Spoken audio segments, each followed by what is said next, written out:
نیکی یہ نہیں ہے کہ تم اپنے چہرے مشرق یا مغرب کی طرف کر لو، جس طرح کہ یہود اور نصارہ کرتے تھے، مخصوص رنگوں کے لباس پہن کر، مخصوص طرز کے پٹکے پہن کر اور مخصوص رسوم و رواج کے ساتھ الجھ کے رہ جانا، یہ دین نہیں ہے۔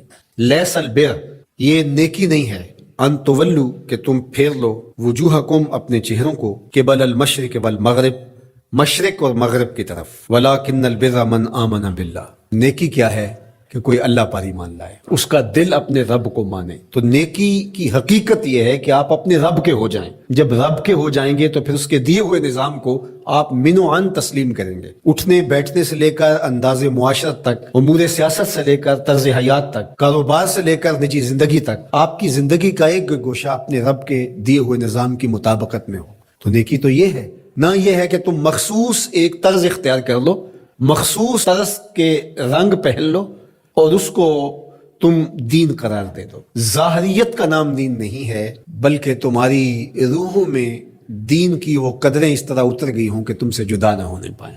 یہاں یہ بات بھی ذہن نشین رہے کہ جو ہمارے اعتقادات ہوتے ہیں ان کا ہمارے عمل پر، رویے پر، طرز زندگی پر ضرور اثر ہوتا ہے۔ عقیدہ ہمارے عمل کی بنیاد ہوتا ہے۔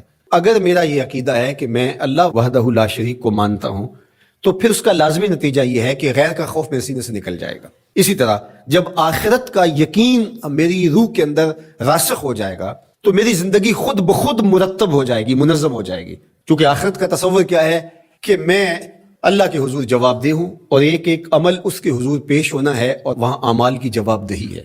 ثم لتسألن یومئذ عن النعیم۔ تو پھر کس طرح میں بند کمرے کے اندر بھی جرم کر سکتا ہوں جب یہ عقیدہ میرے ساتھ جڑ گیا ہے؟ جب ہم اپنے عمل میں کمزور ہوتے ہیں تو ہمارے عقیدے کے اندر کچھ جھول ہوتی ہے، کمزوری ہوتی ہے، اس کمزوری کی وجہ سے عمل کمزور ہو رہا ہے۔ تو عمل کی پختگی اور رسوخ عقیدے کی پختگی کا نتیجہ ہوتا ہے۔ تو اس لیے سب سے پہلے جو چیزیں بیان فرمائی ان کا تعلق جڑا تھا عقائد سے۔ اب دوسری بات جو بر کی تشریح کرتے ہوئے ارشاد فرمایا، وآت المال علی حبہ ذوی القربى والیتامى والمساکین وابن السبیل والسائلین وفی الرقاب، اور مال کو خرچ کرنا علی حبہ، اس کی محبت کے باوصف۔ مال کی اگر محبت یا ضرورت نہیں ہے تو پھر اس کو خرچ کر دینا، صرف کر دینا، یہ کمال نہیں ہوتا۔ کمال اس وقت ہے جب اس کی شدید احتیاج آپ کو بھی موجود ہو۔ اس لیے صحت مند آدمی جو جوان بھی ہو اور اس کو ضرورت بھی ہو، اس کا صدقہ کرنا اس کے صدقے کرنے سے بہتر ہے جو مخمسے کے عالم کے اندر جب موت و حیات کی کشمکش ہو تو وہ صدقہ کر دے، اپنا مال خیرات کر دے۔ عمومی طور پہ ایک مخفی دولت کی محبت جو ہمارے سینوں میں ایک حد تک موجود ہوتی ہے، وہ یہ ہے کہ جب اللہ ہمیں مال دیتا ہے تو بعض اوقات کچھ لوگ کہتے ہیں کہ ابھی میں اس مال کو بڑھاتا چلا جاؤں گا اور اپنی ساری ضروریات بھی پورا کرتا چلا جاؤں گا اور بہت حجم ہو جائے گا تو پھر اس سے کوئی بڑا کام کروں گا۔ وہ ایک ہدف لیتا ہے بڑے کام کا اور مال کو ضرورت کے باوجود خرچ نہیں کرتا۔ تو یہ ایک مخفی محبت ہے مال کی جو سینوں کے اندر چھپی ہوئی ہے۔ تو ہمارے دین نے ہمیں جو ترغیب دی ہے کہ جو ضرورت پیش آئے، تو جہاں جہاں ضرورت پیش آئے تمہیں اپنے مال سے خرچ کرنا ہوگا۔ حضور نبی رحمت صلی اللہ علیہ وآلہ وسلم نے ارشاد فرمایا کہ جو زکوٰۃ ہے، جو صدقہ واجبہ کے طور پہ ہم ادا کرتے ہیں، اس کے علاوہ بھی تمہارے اوپر مال خرچ کرنا ضروری اور لازم ہے۔ اور اس کے مصارف یہاں بیان فرما دیے، اور وہ مصارف کیا ہے اب ذرا غور کیجئے۔ فرمایا ذوی القربیٰ، سب سے پہلا جو رکھا وہ ذوی القربیٰ، رشتہ دار رکھے۔ باقی لوگوں پر خرچ کرنے سے پورا ثواب ملتا ہے اور رشتہ داروں پر خرچ کرنے سے دوہرا ثواب ملتا ہے۔ والیتامى، اور یتیموں کو، والمساکین، اور مسکین۔ مسکین اس کو کہتے ہیں جس کے پاس 2 وقت کا کھانا موجود نہ ہو، وابن السبیل، اور جو مسافر ہے، والسائلین، اور جو مانگنے والے ہیں۔ تو اگر اس کے پاس 2 وقت کا کھانا نہیں ہے تو وہ اگر مانگے بقدر کفاف اور 2 وقت کا کھانا مل جائے تو پھر مانگنا ترک کر دے تو اس کے لیے جائز ہے اور شریعت اس کو روکتی نہیں، اور ایسے شخص کو دینا ثواب بھی ہے۔ لیکن جو شخص جمع کیے ہوئے ہو، اس کے پاس موجود ہو، دولت بڑھانے کے لیے یا عادتاً مانگتا ہو، تو ایسے شخص کو نہ دینا چاہیے اور نہ اس کی حوصلہ افزائی کرنی چاہیے۔ وفی الرقاب، اور جو غلام ہیں ان کو غلامی کے بوجھ سے آزاد کرنے کے لیے مال خرچ کرنا۔ دور موجود کے اندر اگر کوئی قرض میں جکڑا ہوا ہے تو وہ بھی پھنسی ہوئی گردن ہے اس کو، اور میں سمجھتا ہوں کہ اس کے زمرے میں وہ شخص جس کی بیٹیاں جوان ہیں اور اس کے پاس کوئی رقم نہیں ہے کہ ان کی شادی کر سکے اور اس کی مدد کی جائے، تو یہ بھی اس سے ملتا جلتا حکم اس کے ساتھ یہ جڑ جائے گا کہ اس پھنسے ہوئے مجبور کی گردن کو چھڑایا جائے۔ وَأَقَامَ الصَّلَاةَ وَآتَى الزَّكَاةَ، اور نماز قائم کرنا اور زکوٰۃ ادا کرنا۔ وَالْمُوفُونَ بِعَهْدِهِمْ إِذَا عَاهَدُوا، اور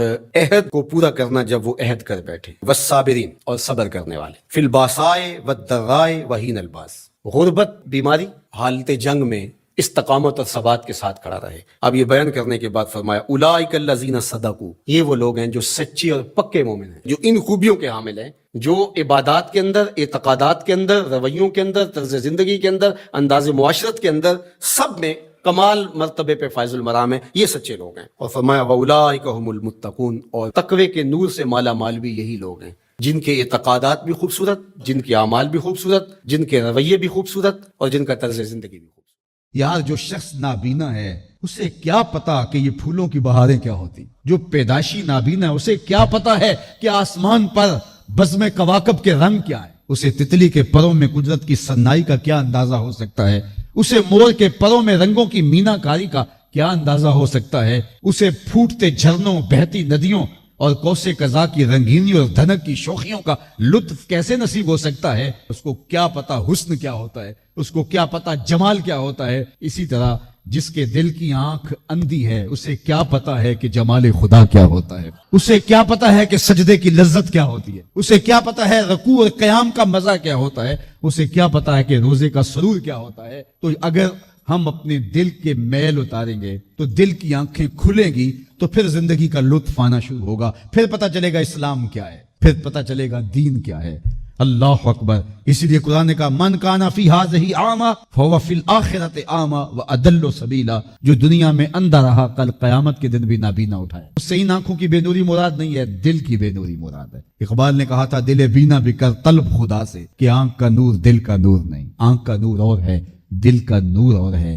تو جس طرح آنکھ بے نور ہو جائے، آنکھ پر دھند، جالا، ککرے اور سفید اور کالا موتیا اتر آئے، تو ہم سب کچھ بیچ کر کے بھی آنکھوں کا نور خریدنے کی کوشش کرتے ہیں۔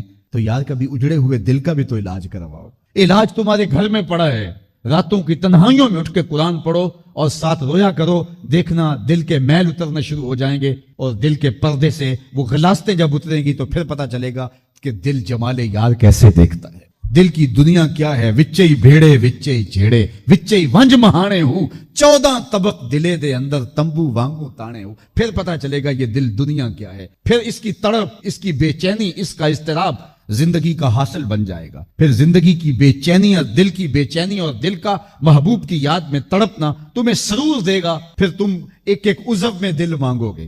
وہ مزہ دیا تڑپ نے میری آرزو ہے یارب، وہ مزہ دیا تڑپ نے میری آرزو ہے یارب، میرے دونوں پہلوؤں میں دلے بے قرار ہو۔ پھر سمجھ آئے گی کہ یہ دل کتنی قیمتی شے ہے۔ اللہ نے بدن میں آنکھیں بھی 2 رکھی ہیں، کان بھی 2 رکھے ہیں، ہاتھ اور پاؤں بھی 2 رکھے ہیں، لیکن دل ایک ہی رکھے، اور دل عرش اللہ ہے، اللہ کا عرش ہے، پھر پتا چلے گا۔ تو آئیے دل سے زنگ اتاریں، میل اتاریں، دل مصفا ہو، دل خوبصورت بن جائے، پھر دل کی کشکول پھیلا کے پھر عرض کریں ہر تمنا دل سے رخصت ہو گئی، اب تو آجا، اب تو خلوت ہو گئی۔ لیکن یہ میل کچیل سے ہٹا ہوا ہوگا تو گندی جگہوں پہ محبوب تو نہیں آتے ہیں۔ تو حسد، حقد، کینے، بغض، نفرتیں یہ ہم پالے رکھتے ہیں، اپنی زندگی کو ہم نے خود بوجھل بنایا ہوا ہے۔ میاں حسد کرنے سے محسود کا کیا ہوگا، ہم اپنے آپ کو تلخی میں مبتلا کیے ہوئے ہیں۔ بغض رکھنے سے مبغوض کا کیا ہوگا، ہم اپنے آپ کو بوجھ میں مبتلا کیے ہوئے۔ تو اپنے دل سے یہ سارے بوجھ اتار کر کے جب دل کو مصفا اور مزکا کریں گے تو پھر دیکھیے کہ دل کے آئینے میں کیسے جمال یار دکھائی دیتا ہے۔ تو اس دل کی اصلاح ہوگی کثرت کے ساتھ قرآن مجید کی تلاوت کرنے سے۔ تو راتوں کی تنہائیوں میں اٹھ کے قرآن پڑھو، دیکھنا کہ کیسے دل کے زنگ اترتے ہیں۔ بعض لوگ بڑی عجیب خبر سناتے ہیں، میاں تمہیں کیسے پتا؟ وہ کہتا ہے میں رات اچانک نیند نہیں آ رہی تھی تو ایک چینل کھولا تو اس میں یہ خبر چل رہی تھی، تو میں نے کہا تجھے نیند نہیں آ رہی تھی، تو نے چینل کھولا، کاش تو قرآن کھول کے بیٹھ جاتا، تجھے وہ دکھائی دیتا کہ تیرا اندر تیرا باہر روشن ہو جاتا۔ تو راتوں کی تنہائیوں میں اٹھ کے قرآن مجید پڑھنے کا مزاج پیدا کریں، اپنی صبح کا آغاز قرآن مجید کی تلاوت سے کریں، اپنے دن کو سمیٹیں، سونے کی تیاری کریں، سورہ ملک سے اپنے معاملات کو سمیٹیں۔ یہ چند دن کر کے دیکھ لیں، اور اگر آپ کو معاشی مسائل ہیں، مشکلات ہیں، تو سورہ واقعہ اس کے لیے اکسیر ہے۔ صرف 3 رکوع ہیں، اتنی اکسیر کہ جس کی زندگی میں سورہ واقعہ آ گئی وہ مشکلات میں مبتلا نہیں ہوتا، اللہ اس کے لیے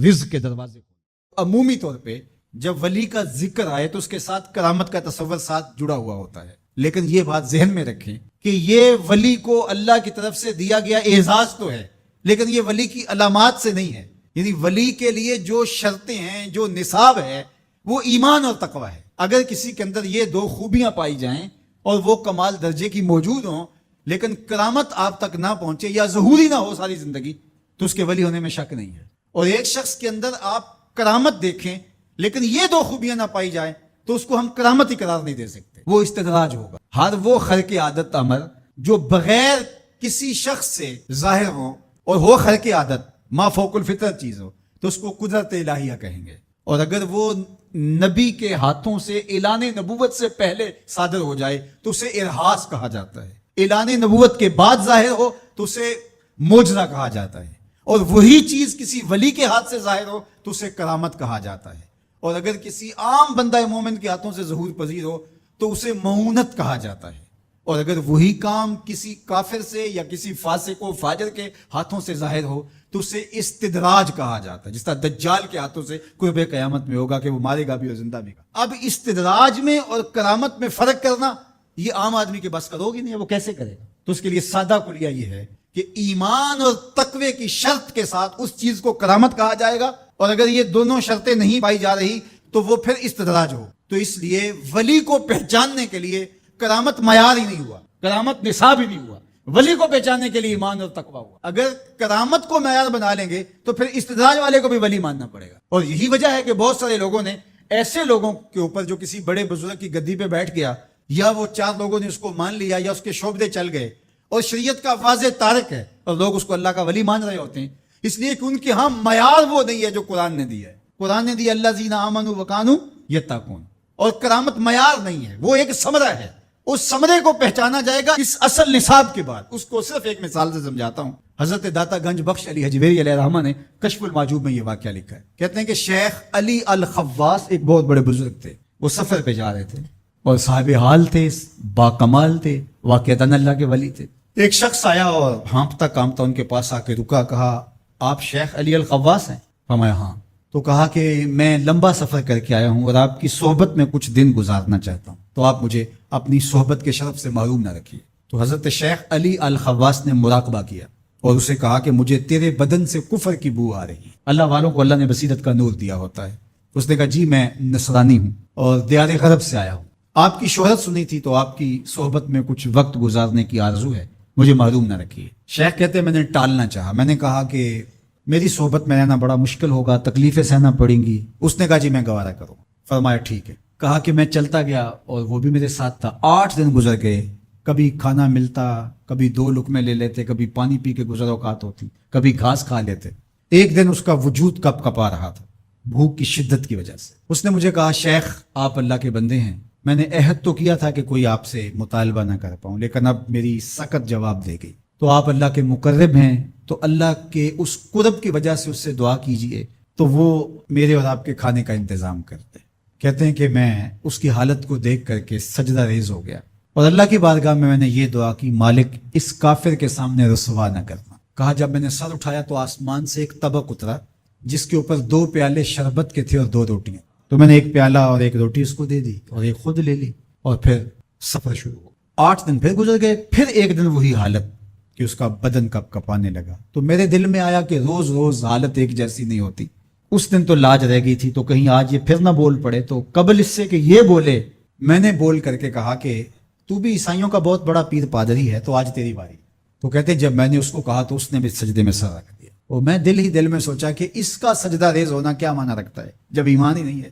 تھوڑی دیر کے بعد جب اس نے سر اٹھایا تو آسمان سے بھی طبق اترا جس پر 4 پیالے شربت کے اور 4 روٹیاں۔ اس نے 2 روٹیاں اور 2 پیالے میری طرف بڑھائے اور 2 پیالے اور 2 روٹیاں اپنی طرف کر لی اور کہا کہ کل یا شیخ کھائیے۔